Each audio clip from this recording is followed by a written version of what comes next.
हमारे समाज को दो भागों में बांट दिया गया है।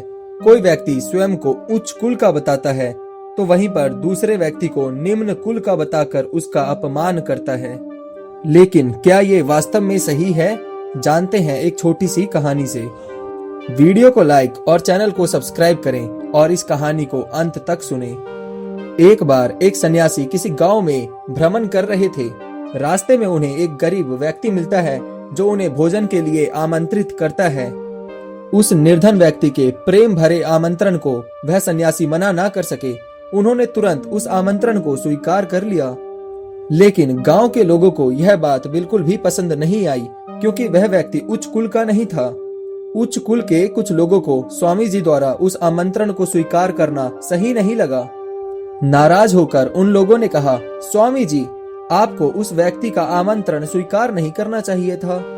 स्वामी जी द्वारा कारण पूछने पर उन व्यक्तियों ने कहा, स्वामी जी, दरअसल बात यह है कि वह व्यक्ति उच्च कुल का नहीं है।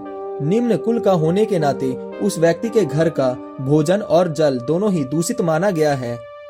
ऐसे में आपको वह दूषित भोजन नहीं करना चाहिए और उस आमंत्रण को अस्वीकार कर देना चाहिए। उनकी बात सुनकर स्वामी जी गंभीर होकर बोले, क्या आप जानते हैं अन्न और जल कैसे दूषित होता है? स्वामी जी की बात सुनकर वहां खड़े सभी व्यक्ति चुप हो गए। स्वामी जी ने उन सभी को चुप देखकर कहा, यदि आप सभी नहीं जानते तो कोई बात नहीं, मैं बताता हूँ। सुनिए, अन्न और जल दो प्रकार से दूषित होता है।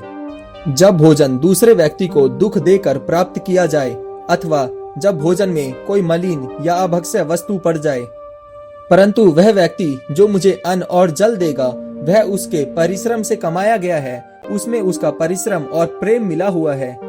भला ऐसा भोजन दूषित कैसे हो सकता है? दरअसल दूषित तो आप सभी के विचार और आपके सोचने का तरीका है। उस व्यक्ति ने अपने जीवन में कुछ भी गलत नहीं किया है, तो भला वह व्यक्ति निम्न कैसे हो सकता है? दरअसल निम्न तो आपकी विचारधारा है, जो स्वयं को उच्च कुल का और दूसरे को निम्न जाति का मानती है। तो आवश्यकता है आप सभी को अपने विचारों को बदलने की, तभी समाज का कल्याण संभव है और तभी वास्तव में आप सभी भी उच्च कुल के हो पाएंगे। स्वामी जी की बातों को सुनकर सभी व्यक्ति मुंह नीचे करे खड़े थे। दरअसल उन्हें अपनी गलतियों का एहसास हो रहा था। फिर स्वामी जी ने कहा, हमें एक दूसरे के प्रति भेदभाव भरे विचारों को त्याग देना चाहिए, ताकि हमारा मन और हमारे विचार दोनों ही दूषित होने से बच सकें। सभी व्यक्ति समान हैं और सभी को समानता की दृष्टि से ही देखना चाहिए। इसी में हमारा और समाज का कल्याण संभव है। स्वामी जी के बातों से सभी व्यक्ति संभव हुए। उन्होंने स्वामी जी को वचन दिया कि वह कभी भी ऐसे विचार अपने मन में पुनः नहीं आने देंगे।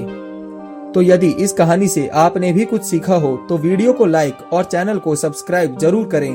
तो मिलते हैं अगली कहानी में, जब तक के लिए नमस्कार।